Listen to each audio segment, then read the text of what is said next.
Hi guys, welcome to another class. और आज की क्लास जो बच्चों होने वाली है दैट इज अब one of the important topic, ठीक है। चैप्टर 1 जो बच्चे अब क्लास 11 से क्लास 12 में आए होंगे, ठीक है, आ रहे होंगे, ठीक है। Result is going to be awaited out और मैक्सिमम स्कूल्स में अब एग्जामिनेशन कंडक्ट होंगे और 12th में आपका नया कदम होगा। और जो बच्चे अभी बोर्ड देने जा रहे हैं उनके लिए ऐसा मैंने सीरीज क्रिएट करी है, ठीक है। 1 से लेकर 12 तक के चैप्टर में मैक्सिमम ट्राई कर रहा हूँ कि 12 दिन में हर चैप्टर आपका रिकैप के रूप में कवर हो जाए, ठीक है। देखो बेटा, पहला चैप्टर ही हम स्टार्ट कर रहे हैं आज, the nature and the significance of management. So without any pause let's start. तो चलिए शुरू करते हैं with one of the important chapter of business management, that is nature and significance of management, BST chapter 1 with your RN भैया, ठीक है। सो बस देखो बेटा, आपने क्लास 11 तक जो आपने कोर्स पढ़ा था that is basically with the only thing about the introduction of business, ठीक है। देखो बेटा, ये जो बुक है दैट इज लाइक, कुछ बच्चों को तो अब तक, कुछ बच्चे इतने ज्यादा महान होते हैं उनको अभी भी ये नहीं पता होता कि हमारी बुक के 2 पार्ट है, ठीक है। आई एम सॉरी, ठीक है। हमारी बुक ने बेसिकली बिजनेस स्टडीज की ये छोटी सी जो बुक है इसको 2 भागों में बेटा कंप्राइज कर रखा है, ठीक है। कंप्राइज क्या है कि कंप्राइजेशन बेसिकली 2 चीजों का है। पहला कंप्राइजेशन जो है that is of only management,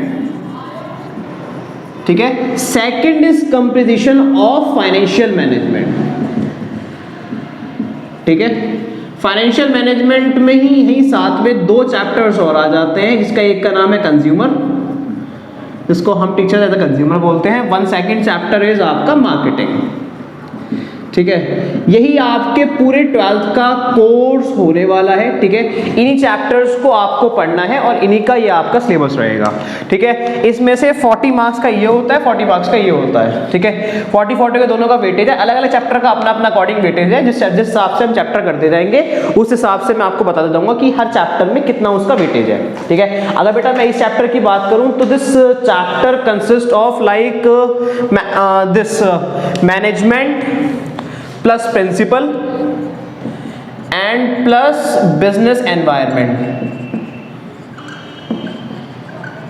These 3 chapter consist of basically 14 marks in your paper boards, ठीक है। तो काफी इजी और 14 नंबर फ्री के कहते हैं, एक तरीके से जैसे कहते हैं मतलब आपको आसानी से स्कोर वाले चैप्टर है, ठीक है। तो without any much more discussion let's start. देखो बेटा, मैनेजमेंट का मतलब होता है कि मैनेजमेंट को डेफिनेशन एक्सप्लेन करने वाले बहुत सारे इकोनॉमिस्ट आए, बहुत सारे बिजनेसमैन आए, पर जो बिजनेस की जो डेफिनेशन होती है मैं वो ये कहता हूं कि management is an art of knowing, ठीक है। क्या बोलते हैं एक तरीके से, the business management is an art of knowing exactly what we want our man to do in best and cheapest way, ठीक है। देखो हमारी क्लास का ना एक राजा है, उस राजा का नाम है चिंटू राजा। क्या नाम है उसका? चिंटू राजा। ये चिंटू राजा क्या है, बेसिकली अपने घर में से कुछ काम करवाना था, ठीक है। और वो एक बंदा पकड़ के लाया, ठीक है। चिंटू को अपने घर में एक दीवार क्रिएट करवानी थी, वॉल, ठीक है। अब उस जब वो वॉल को क्रिएट करवाने लगा तो उस वॉल को क्रिएट कितनी एफिशिएंटली करवाना, इफेक्टिवली कराना, अच्छा बंदा मेरा काम पे, मैं उसको लेके आया, उससे कितना अच्छा काम करवा सकता हूँ, ये किस पे डिपेंड होगा? मेरे पे, मतलब यहाँ नहीं चिंटू पे। मतलब जितना सारा काम जो भी हमारी उसमें होगा तो उसका डिपेंडेंट किसके ऊपर होगा? चिंटू राजा पे, ठीक है। तो मतलब भैया मैं ये कह सकता हूं कि the management is an art of knowing exactly what we want our man to do in best and cheapest way. दोबारा बोलता हूं, मेरे साथ रिपीट करना। क्या बोला मैंने?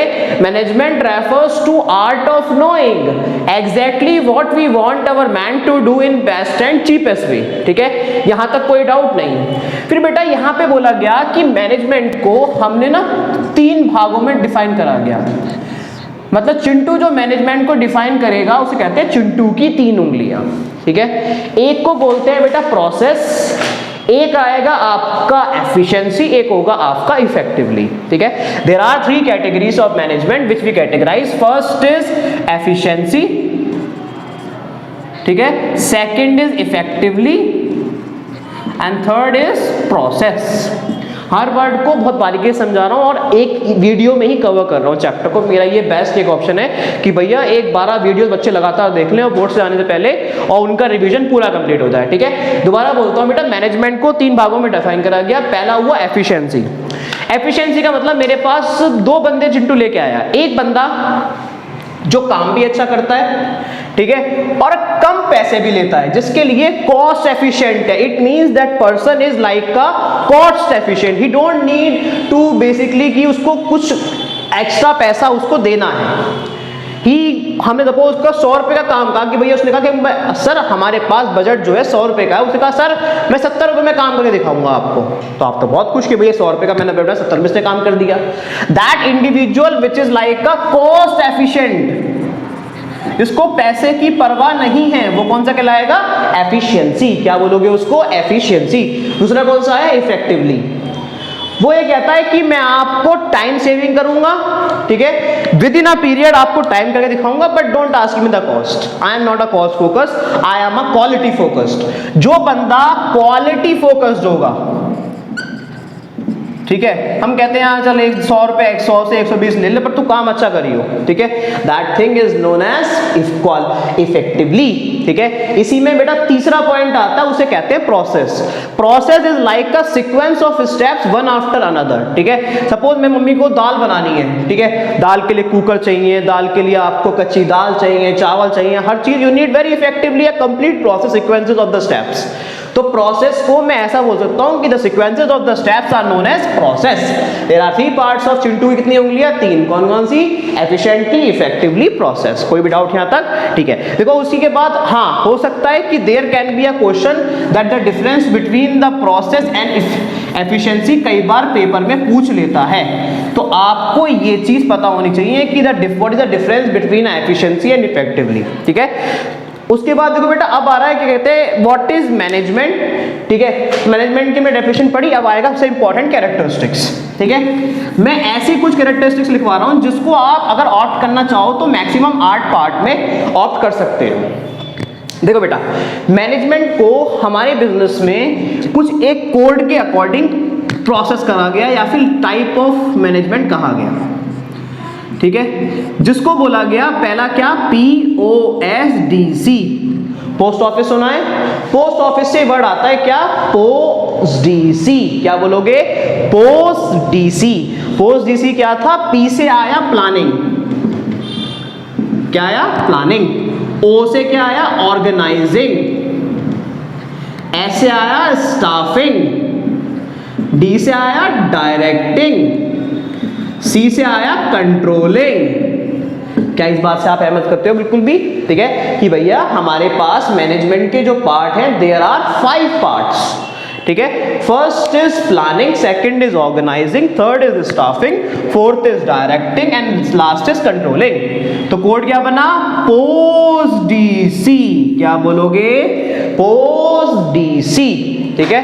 तो कमेंट में कमेंट कर देना चिंटू की कितनी उंगलियां हैं? 3। कौन कौन सी? Efficiency, effectively and process. ऐसे ही बिजनेस के कितने पार्ट है? 5 बेटा। कौन कौन से? POSDC। P से क्या आया? प्लानिंग, O से क्या आया? ऑर्गेनाइजिंग, S से आया स्टाफिंग, D से आया डायरेक्टिंग और आपका C से कंट्रोलिंग। कोई भी डाउट यहां तक? ठीक है। अब देखो, अब मैं यहीं पे आपको एक्सप्लेन करता हूं कैरेक्टरिस्टिक्स ऑफ बिजनेस, मतलब कैरेक्टरिस्टिक्स बोल लो, फीचर्स बोल लो, एक ही बात है, ठीक है। सपोज कैरेक्टरिस्टिक्स क्या होती है? कैरेक्टरिस्टिक्स लाया था क्वालिटीज ऑफ द मैनेजमेंट। मैं एक इंसान हूं, कहीं ना कहीं मेरी कुछ क्वालिटी होंगी, मैं अच्छा पढ़ाता हूं, बुरा पढ़ाता हूं, वो आप लोग बताओगे, ठीक है। जहां पर मैं बोल सकता हूं द कैरेक्टरिस्टिक्स ऑफ बिजनेस, ठीक है। अगर मैं कैरेक्टरिस्टिक्स ऑफ बिजनेस की बात करूं, देखो पहला आता है कि बेटा बिजनेस की जो पहले कैरेक्टरिस्टिक है that is management is pervasive. Pervasive का मतलब है कि मेरे पास मैनेजमेंट में जो लेवल होती है देयर आर बेसिकली 3 लेवल, ठीक है। पहली लेवल का नाम है टॉप लेवल, सेकंड का नाम है मिडिल लेवल, ठीक है, थर्ड का नाम है लोअर लेवल, ठीक है। पहला क्या बोला मैंने? Management is pervasive, management work at all level whether it's top level, whether it's middle level, whether it's lower level, ठीक है। सेकंड मैंने बोला कि बेटा management is a continuous process. क्या बोलते हैं कि मैनेजमेंट जो प्रोसेस है वो एक नेवर एंडिंग प्रोसेस है। It means it is not going to end very soon, it is going to continue continue continue till after the organisation is not closed, ठीक है। इस बात से आप सहमत करते हो? ठीक है। तीसरा पॉइंट आया कि बेटा management is a goal oriented. कोई भी ऑर्गेनाइजेशन जब एक काम करती है तो किस मोटिव से काम करती है? गोल, ऑब्जेक्टिव ओरिएंटेड, ठीक है। चौथा मैंने क्या बोला कि management is a continuous process, हमने कर लिया, ठीक है। Management is a multi dimensional, क्या बोलोगे, management is a multi dimensional, मतलब मल्टी डायमेंशनल मतलब it's a management of a work also, ठीक है। यहाँ मैनेजमेंट ऑफ अ काम भी होता है, मैनेजमेंट ऑफ अ ऑपरेशंस भी होता है, साथ ही साथ मैनेजमेंट ऑफ अ ग्रुप भी होता है, ठीक है। उसी के बाद आता है बेटा लास्ट पॉइंट से बोलते हैं management is a group activity, मतलब the management is not being comprised by a single person, it is comprised by a different individual, ठीक है। तो management is a grouping activity. कोई भी डाउट यहां तक, ठीक है। बस ये 5 याद कर लेना। ये 5 पहला क्या बोला बेटा मैंने, pervasive, management is a pervasive. Second क्या बोला, management is a continuous process, ठीक है। थर्ड क्या बोला मैंने, management is a goal oriented. Fourth क्या आ रहा है, management is a multi dimensional. Last is a management is a grouping activity, मतलब it is not comprised by a single individual, it is a comprised of a group, ठीक है। अब देखो हर इंसान का कुछ ना कुछ ऑब्जेक्टिव होता है, ठीक है। तो फिर तो ये तो हमारा पहला चैप्टर है, ठीक है। ऑब्जेक्ट बेटा उद्देश्य का मतलब होता है ऑब्जेक्टिव, ठीक है। इसे बोलते हैं ऑब्जेक्टिव ऑफ मैनेजमेंट, क्या बोलते हैं, ऑब्जेक्टिव ऑफ मैनेजमेंट, ठीक है। अगर मैं बात करूं देखो बच्चों ऑब्जेक्टिव ऑफ मैनेजमेंट की, we are having a objective of 3। फिर चिंटू की 3 उंगलियां, कितनी उंगलियां, 3, ऐसे करना हाथ में, कैसे, दिस काइंड ऑफ थिंग, कि चिंटू की कितनी उंगलियां, क्या बोला था आरएनबीए ने कि there are 3 fingers of Chintu मामा, दैट इज 3। कि ऐसे ही ऑब्जेक्टिव कितने होते हैं, 3 मैनेजमेंट के। पहला क्या बोलोगे, ऑर्गेनाइजेशनल, पहला क्या बोलेगा बेटा, पहला बोलेगा ऑर्गेनाइजेशनल,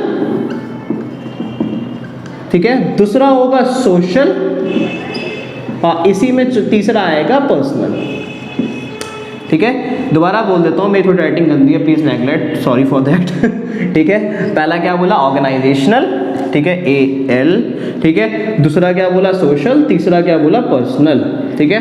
हमारे पास बेसिकली 3 तरह के ऑब्जेक्टिव्स होते हैं, first is organisation, second is social, third is personal, ठीक है। अगर मैं बात करूं देखो ऑर्गेनाइजेशनल की, ठीक है। Organisational is a kind of objective which is used to fulfil the objective of the organisation. किसी भी ऑर्गेनाइजेशन का सबसे मेन मोटिव क्या होगा, सबसे पहले तो कि भैया उसको 3 चीजें तो फुलफिल करनी है।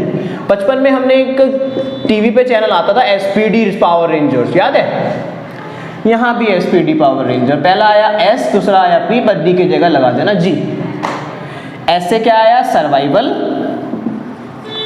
P से क्या आया, प्रॉफिट, G से क्या आया बेटा, ग्रोथ, ठीक है। कोई भी ऑर्गेनाइजेशन जब काम करती है that is with the one motive to survive in the market, until and unless वो मार्केट में सर्वाइव नहीं कर। बेसिकली अब तक क्या नाम है, पहला होगा सर्वाइवल, दूसरा होगा प्रॉफिट, तीसरा होगा आपका ग्रोथ, ठीक है। अगर मैं बात करूं देखो बेटा सर्वाइवल की, सर्वाइवल इज लाइक, देखो हर कोई भी एंटिटी है उसको मार्केट में सर्वाइव तो करना पड़ेगा तभी वो बिजनेस को कर पाएगी, ठीक है। दूसरा होगा बेटा profit, profit is one of the main objective of every business to do in organisation, ठीक है। इसी में तीसरा क्या होगा, ग्रोथ, ठीक है। हर इंडिविजुअल जो भी प्रॉफिट अर्न करती है उसका मेन ऑब्जेक्टिव क्या होता है, ग्रोथ को अर्न करना, ठीक है। दोबारा बोल देता हूं, हमारे पास ऑर्गेनाइजेशनल में 3 ऑब्जेक्टिव तो बहुत इंपॉर्टेंट है। पहला क्या बोला मैंने, सर्वाइवल, दूसरा क्या बोला, प्रॉफिट, तीसरा क्या आया, ग्रोथ, ठीक है बेटा। किसके हैं ये, आपके ऑर्गेनाइजेशनल के, ठीक है। जो बिजनेस ऑर्गेनाइजेशन मैनेजमेंट बिजनेस की तरफ ऑर्गेनाइजेशन में फॉलो करता है। There are basically 3 kind of objective, one is organisational, second is social, third is personal, ठीक है। कोई भी डाउट यहां तक, देखो, ठीक है। अब आएगा बेटा दूसरा इसी में सोशल ऑब्जेक्टिव, ठीक है। अच्छा, अगर बिजनेसमैन है तो उसकी कुछ ना कुछ ऐसी रिस्पॉन्सिबिलिटीज जो वो फुलफिल करता होगा सोसाइटी के प्रति, मतलब मैं ये कह सकता हूं कि social is equal to society, ठीक है। द ऑब्जेक्टिव विच आर को related with the management for the purpose of society. तो अगर सोसाइटी की बात करो, देखो कोई भी बिजनेसमैन है, एक तो आपको सही माल सप्लाई करना है, supply the good and the equitable price, जो मतलब आपका प्राइस और आपका माल मार्केट में बिल्कुल सही होना चाहिए। सेकंड, आप इकोनॉमी में एम्प्लॉयमेंट जनरेट करने में मदद करोगे कि भैया आपके बिजनेसमैन बनके सोसाइटी को फायदा क्या है, जब तक आप रोजगार नहीं दे पा रहे। ठीक है, तीसरा क्या होगा बेटा, financial support to the community. जो गरीब जनता है, कई बार आपने देखा होगा रतन टाटा, ठीक है, रतन टाटा जी हैं, अंबानी हैं, ठीक है, these are the family supported whenever there is any social destructions, floods आते हैं, कोई भी ड्रॉट आ जाता है कई बार, तो वहां पे ये लोग हेल्प करते हैं। बिकॉज ऐसा क्यों करते हैं, because these are the social responsibility of the business. अरे भैया बिजनेस अगर आप कर रहे हो तो कर कहाँ रहे हो, भारत में, तो आपका ये पूर्ण अधिकार बनता है नहीं बनता है कि आप जहां बिजनेस कर रहे हो उसके प्रति आप फोकस होकर काम करो या नहीं करो। बिल्कुल। तो ये सारे ऑब्जेक्टिव कौन से होते हैं, सोसाइटी के प्रति जो ऑब्जेक्टिव फुलफिल करते हैं कौन से होते हैं, सोशल। तो पहला कह सकते हो सप्लाई, दूसरा एम्प्लॉयमेंट जनरेशन, तीसरा फाइनेंशियल, और चौथा कौन सा बोलोगे कि भैया आप कहीं ना कहीं ये कहिए कि generation of an economic wealth करने में मदद करोगे। क्या बोलोगे, इकोनॉमिक वेल्थ। इसी में लास्ट अपना जा सकता है कि providing a opportunity for the lower section of the society. जो सोसाइटी के लोअर दर्जे के लोग हैं उनको भी आप कहीं ना कहीं बहुत हेल्प करेंगे। ठीक है बेटा, इसी में तीसरा आता है, इसे बोला जाता है पर्सनल ऑब्जेक्टिव। ऐसे कुछ ऑब्जेक्टिव्स होते हैं जो ऑर्गेनाइजेशन अपने लिए निभाती है, that are known as personal. क्या बोलोगे उसको, पर्सनल। ये पर्सनल थोड़ा टेढ़ा मेढ़ा हो रहा है, ठीक कर लेते हैं इसको यार। ठीक है, वो तो हमारी राइटिंग खराब है ना बहुत ज़्यादा। ठीक है, सुनो, अगर मैं बात करूं, देखो बेटा, पर्सनल ऑब्जेक्टिव की, any kind of objective which an organisation fulfil, like जो भी ऑर्गेनाइजेशन में आपके एम्प्लॉय काम कर रहे हैं, सबसे पहला मोटिव आपका ये होना चाहिए कि that should be satisfied with the salary part. उनको जो सैलरी मिल रही है वो बेसिकली टाइम पर रिसीव हो, क्योंकि भैया वो कहीं ना कहीं ऑर्गेनाइजेशन पे डिपेंडेंट है। सेकेंडली, आपके जितने एम्प्लॉयज काम हैं that should be work oriented, मतलब उनके दिमाग में, देखो फ्रीक्वेंट किसी एम्प्लॉयज का आना जाना किसी भी ऑर्गेनाइजेशन के लिए अच्छा नहीं होता। हाँ, ऑर्गेनाइजेशन ये चाहती है कि उसके अंदर जो एम्प्लॉय काम करे वो लंबे समय तक काम करे, और कोई भी एम्प्लॉय तभी काम करेगा जब उसको उस कंपनी में सेटिस्फेक्शन मिलेगा कि भैया बहुत अच्छा माहौल है, सब कुछ बहुत अच्छा है, तो मैं इस कंपनी के लिए और कुछ दूँ। अब आप बार बार उसे पिंच करोगे, आप उसे डिमोटिवेट करोगे, so you should be having objective to motivate the employ.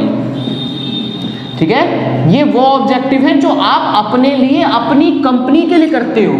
ठीक है, ये दोनों आप बाहर मार्केट के लिए करते हो। ठीक है, दोबारा बोल देता हूं, हमारे पास जो ऑब्जेक्टिव होते हैं दैट इज बेसिकली ऑफ 3।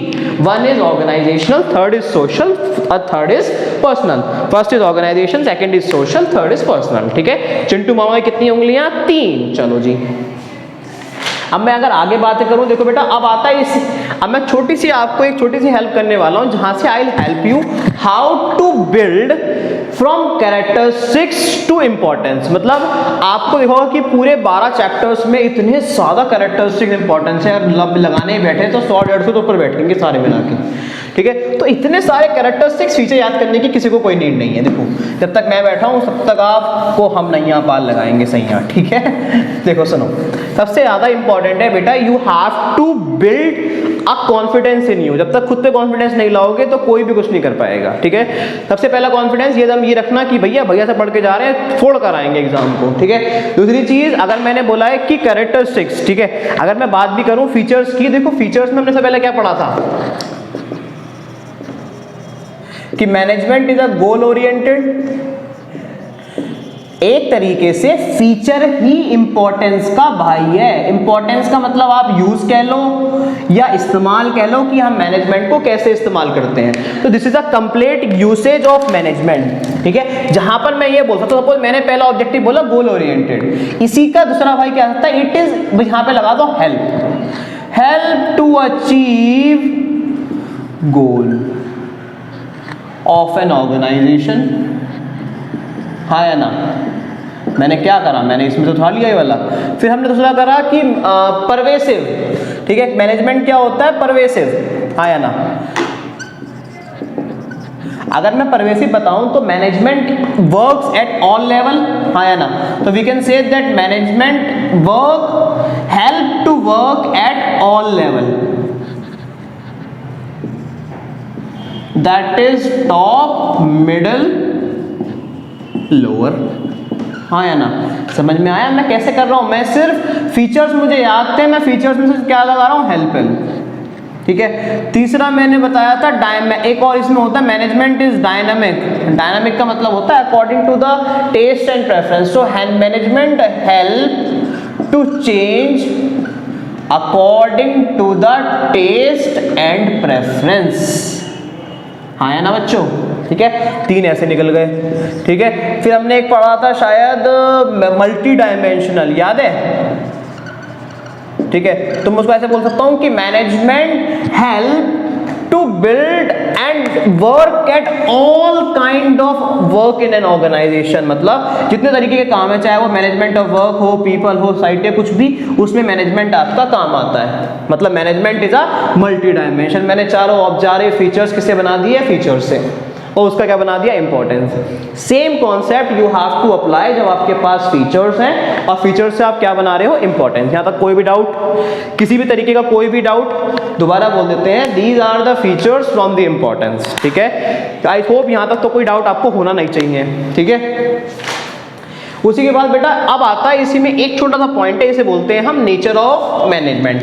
देखो बेटा, अगर मैं बात करूं नेचर ऑफ मैनेजमेंट की, the management nature has been comprises of 3 things, ठीक है। इसे बोलते हैं मैनेजमेंट एज एन आर्ट, इसे बोलेंगे नेचर, ठीक है। और नेचर के हैं 3 पॉइंट,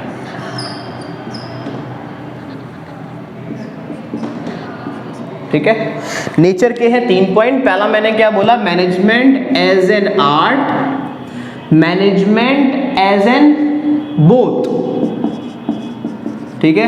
एक में आप बोलोगे मैनेजमेंट एज अ साइंस, ठीक है। इन दोनों की कंप्राइज है कि management act as a art and management act as a science also. ये 3 नेचर है जिसपे मैनेजमेंट आपका काम करता है।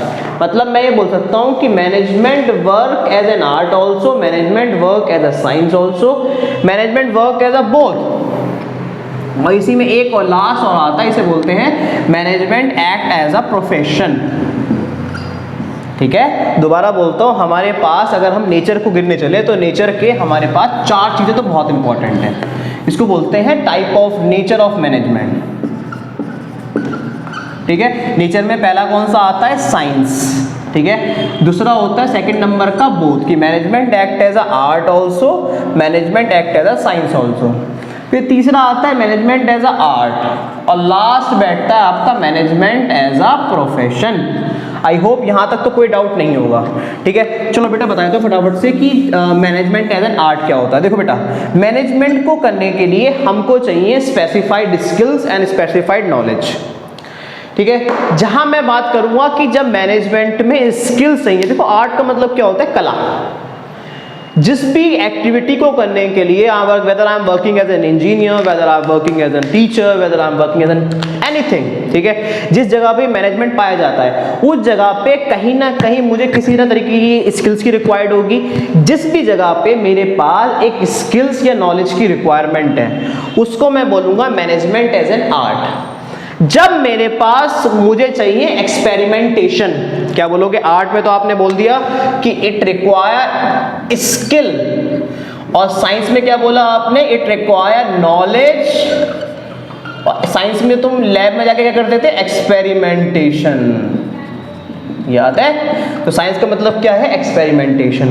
और इन दोनों को कंबाइन कर दो तो क्या बनता है, management as an art and science, ठीक है। They act both in art and science.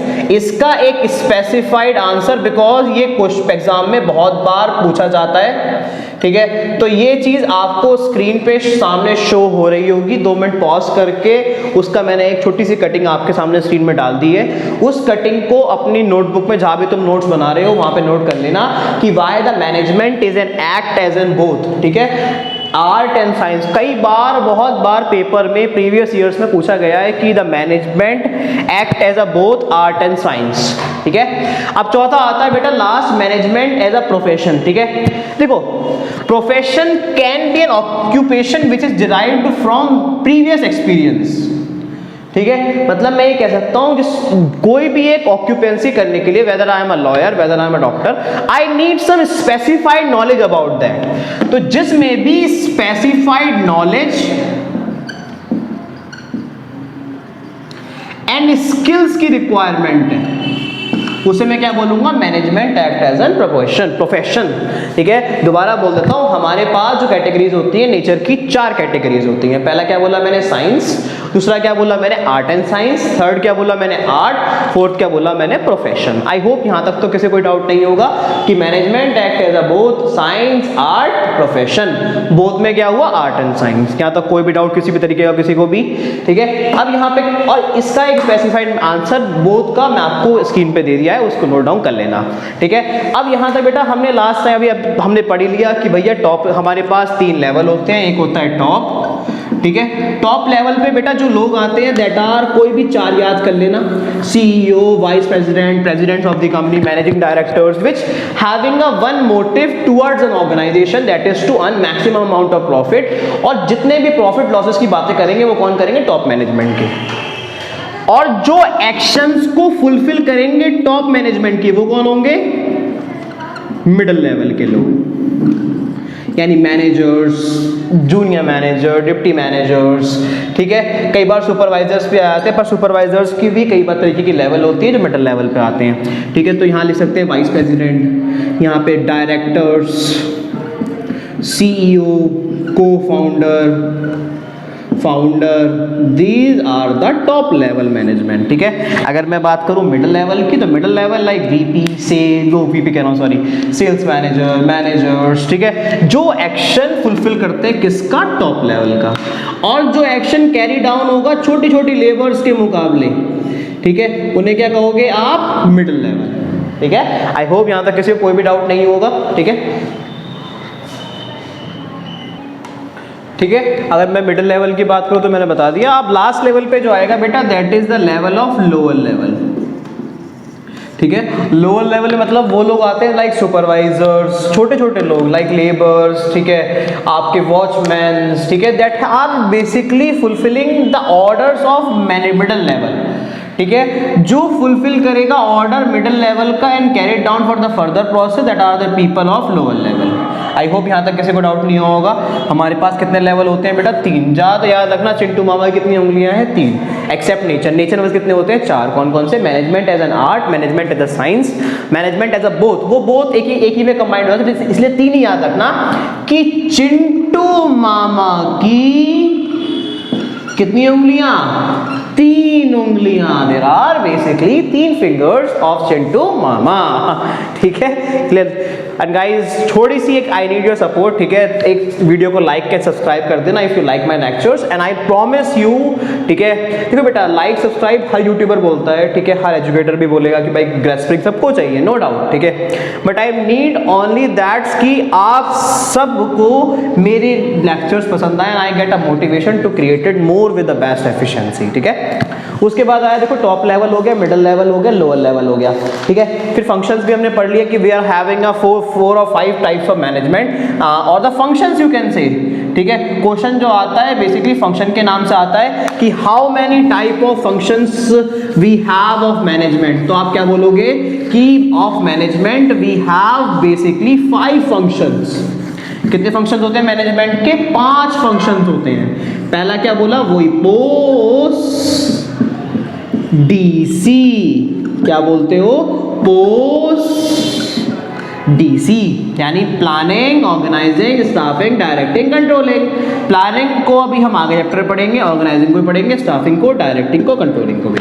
ठीक है, और यही आपके आने वाले 3 चैप्टर 4 से लेकर चैप्टर 8 के चैप्टर्स हैं। हुआ ना मजाक? ठीक है, अब देखो, ठीक है, अब इसमें बेटा बस एक इस चैप्टर का थोड़ा सा लास्ट टॉपिक बचता है, इसको मैं कवर कर देता हूँ फटाफट से। ठीक है, इसे बोलते हैं कोऑर्डिनेशन। क्या बोलते हैं, कोऑर्डिनेशन। ठीक है, अगर बेटा देखो कोऑर्डिनेशन की बात करूँ, देखो कोऑर्डिनेशन हर जगह में लाइफ में बहुत ज़्यादा ज़रूरी है। ठीक है, देखो coordination we can say like coordination is like a synchronisation of the activity which an individual follow. ठीक है, जहां मैं ये कह सकता हूं कि कोऑर्डिनेशन का जो कीवर्ड है वो क्या है, सिंक्रोनाइज। ठीक है, सिंक्रोनाइजेशन ऑफ द एक्टिविटी। ठीक है, मतलब जितने सारे एफर्ट्स आपके ऑर्गेनाइजेशन में हो रहे हैं उन एफर्ट्स को एक एक करके इंटीग्रेट करना, मतलब ये वाला एफर्ट, इसका भी एफर्ट, इसका भी एफर्ट, मतलब कोऑर्डिनेशन में एक काम को फॉलो करना। ऐसा नहीं है पहला ऑर्डर वो पास हो गया, सेकंड ऑर्डर ये पास हो गया। There should be a complete synchronisation of activity, मतलब वन आफ्टर अनदर, इसे बोला जाता है कोऑर्डिनेशन। कोऑर्डिनेशन हर जगह पे बहुत इंपॉर्टेंट होता है, whether it's life, whether it's an entity और वेदर इट्स एन ऑर्गेनाइजेशन। तो coordination is a very important topic, और कोऑर्डिनेशन से कई बार मैनेजमेंट से बहुत क्वेश्चन उठता है, तो बहुत इंपॉर्टेंट टॉपिक समझना कोऑर्डिनेशन को, ठीक है। कोऑर्डिनेशन में बेटा फिर आता है पहला कि coordination perform all functions of management.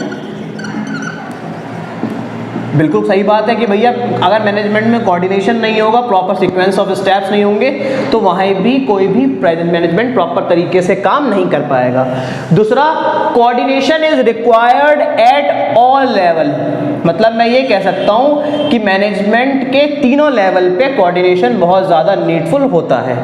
तीसरा, coordination is one of the important function of management. Coordination क्या होता है? सबसे इंपॉर्टेंट फंक्शन है किस चीज का? मैनेजमेंट का। हाँ जी सर, अगर एक्टिविटीज में कोऑर्डिनेशन नहीं होगा, सीक्वेंसेस ऑफ स्टेप्स नहीं होंगे, कोई भी ऑर्गेनाइजेशन उतने फ्रूटफुली काम नहीं कर पाएगा, ठीक है। फिर मैंने बोला कि बेटा नेचर क्या होता है, ठीक है, इसमें आएगा फीचर्स ऑफ कोऑर्डिनेशन, ठीक है। तो मैं पहला बोल सकता हूं कि manage it integrates the effort of all employees, मतलब जितने सारे एफर्ट्स मेरे यहाँ लगे हैं उन सब के एफर्ट्स को पूरा इंटीग्रेट करना कौन करता है? वो कोऑर्डिनेशन। तो इसे बोल सकते हैं integrate the effort of all employ. कोई भी डाउट यहां तक? इसी में मैं दूसरा बोल सकता हूं कि secondly it's ensure the unity of the efforts, ठीक है। पूरी ऑर्गेनाइजेशन में क्या करता है? यूनिटी, इसे बोलते हैं यूनिटी ऑफ द एफर्ट्स, हाँ या ना। तीसरा क्या होता है बेटा? Coordination is a continuous process, obviously it's a never ending process, ठीक है। तीसरा मैं ये बोल सकता हूँ कि coordination works at all level, whether it's top level, whether it's आपका middle level, whether it's lower level. तो coordination is a pervasive process, pervasive, ठीक है। एक मैं क्या बोल सकता हूं कि coordination is a responsibility of all managers, कि पूरी ऑर्गेनाइजेशन में कोऑर्डिनेशन को बनाए रखना है किसका काम होता है? मैनेजर्स का, जो मैंने मिडिल लेवल पे लोग हायर कर रखे हैं, to build a coordination of every activity, हाँ या ना बेटा, ठीक है। लास्ट में मैं ये बोल सकता हूं कि coordination is a deliberate function, deliberate is light of every manager is tried to coordinate with the activity, ठीक है, but it is to without any confusion and chaos, मतलब ये एक तरीके से बहुत ज्यादा डेलिब्रेट प्रोसेस है, कहते ना आग हाथ लगी तो गलती हो गई, ठीक है। तो ये मैनेजमेंट की रिस्पॉन्सिबिलिटी भी है कि सारे मैनेजर्स कोऑर्डिनेशन को तो इंश्योर करें, साथ ही साथ जो कोऑर्डिनेशन फुलफिल हो रहा है वो विदाउट एनी केओस के बिना हो, किस चीज मतलब एक कंफ्यूजन के बिना क्रिएट हो। तो कोई भी 6 याद कर लेना, इसमें 6 लिखे हैं, 6 याद करना ही वाले। पहला क्या बोला मैंने? Integrate the effort of the employ, कि जितने एम्प्लॉयज हैं उनके एफर्ट क्या करोगे? इंटीग्रेट। दूसरा मैंने क्या बोला? It is a unity of the efforts, ठीक है। तीसरा क्या बोलोगे? Coordination is a continuous process. चौथा, इट इज अ परवेसिव, ठीक है। पांचवा, it is managers are like to build a coordination, and last is a management is a deliberate process. How it is a management? Management is a deliberate process, ठीक है। कोई भी doubt यहां तक? ठीक है। और जितने ये फीचर्स करें इनमें से ही कुछ आप इंपॉर्टेंस जज कर लेना, ठीक है। बताया था मैंने कैसे इंपॉर्टेंस बनेंगे, ठीक है। अगर यहाँ पे आया तो इसमें लगा देना हेल्प की coordination, help to integrate the efforts, all to collect the efforts of all employ, ठीक है। दूसरा आप ये बोल सकते हो कि कोऑर्डिनेशन में एक इंपॉर्टेंस और एक इंपॉर्टेंस बहुत इंपॉर्टेंट, जैसे बोलते हैं फंक्शनल डिफरेंशिएशन। फंक्शनल डिफरेंशिएशन मतलब क्या होता है कि कोऑर्डिनेशन की मदद से ना बेटा हम अलग अलग डिपार्टमेंट क्रिएट कर सकते हैं। सपोज मेरे यहाँ एचआर का काम होता है, मैंने एचआर डिपार्टमेंट क्रिएट कर दिया। मेरे यहाँ कुछ और काम होता है, सेल्स होता है, मैंने सेल्स का डिपार्टमेंट क्रिएट कर दिया। मेरे यहाँ कुछ परचेज का होता है, परचेज का कर दिया। मेरे यहाँ लीगल के केसेस आते हैं, मैंने लीगल का डिपार्टमेंट अलग कर दिया। तो इससे क्या होगा, जिसका काम उसको रिस्पॉन्सिबिलिटी क्रिएट हो जाएगी कि भैया मेरे पास डिपार्टमेंट जो है वो एचआर का, तो मैं एचआर को अपने काम को संभालूंगा, इसके काम को नहीं संभालूंगा। तो it is my responsibility to build over the HR, second to the sales, third is purchase. तो इसका मतलब ये है it is creating a functional differentiation according to the function I am dividing the department. यहां तक कोई भी doubt? ठीक है। तीसरा आप कह सकते हो कि हर डिपार्टमेंट को एक तीसरी चीज मिल सकती है, स्पेशलाइजेशन। क्या मिल सकती है? स्पेशलाइजेशन। मतलब every department is specialised about their work. अगर मेरा काम एचआर का है तो मैं एचआर का ही करूंगा, और मेरा काम अगर लॉ का है तो मैं लीगल के केस ही संभालूंगा, फालतू काम नहीं करूंगा ऑर्गेनाइजेशन के, बिकॉज वो मेरा काम डिपार्टमेंट नहीं है। तो इनको क्या बोल सकता हूं कि भैया मेरे पास 3 फंक्शंस होते हैं कोऑर्डिनेशन के। पहला मैं बोल सकता हूं टू इंटीग्रेट और combine the effort of every individual और एफर्ट्स। दूसरा मैं क्या बोल सकता हूं कि भैया it is like a functional differentiation. Third, it is a specialized department या स्पेशलाइजेशन क्रिएट कर देता है ये। ठीक है। Third, second is functional. ठीक है। First is integration. ठीक है, यार माँ का निबंध हो गया। ठीक है। Third is specialisation, second is functional and one is आपका इंटीग्रेशन। ठीक है। आई होप गाइज यहां तक आपका चैप्टर पूरा nature and significance of management complete हो गया। ठीक है। आई होप आपको ये पूरा लेक्चर्स और पूरा जो मैंने यहां तक पढ़ाया है इतना पढ़ जाना, आई स्वेयर तुम्हें कहीं से इस चैप्टर में तो कोई भी क्वेश्चन आ जाए तो can easily solve. Don't worry, 12 chapters होने के बाद मैं एक कंप्लीट वीडियो बनाऊंगा 1 से 1.5 घंटे की, जिसमें आपको मैं सारी case study chapter two chapter wise आपको पीडीएफ के रूप में भी दूंगा। साथ ही साथ जितना हो सकता है कि उतने ही डिपेंडेंट आपको क्रिएट करूंगा। Don't worry about anything. ठीक है। मतलब एक भी डाउट आपको मैं छोड़ने नहीं दूंगा। ठीक है। आई होप यहां तक तो सारे डाउट आज चैप्टर 1 के रिगार्डिंग कंप्लीट हो गए होंगे। ठीक है। सो गाइस, इन केस कोई डाउट होता भी है तो you can ping me over the Instagram, my same ID RN Bhatnagar, you can just follow over page Aastha in education private limited. ठीक है। So you can just ping me over that, I will surely help you. Second thing, और कोई भी doubt हो और कोई भी help चाहिए हो, ठीक है, आई ऑलवेज बी देयर। ठीक है। You can call me, is not possible, you can just email me. ठीक है। So till now thank you so much for watching our lecture. ठीक है। So keep subscribing with your channel Prince with Commerce. Thank you so much.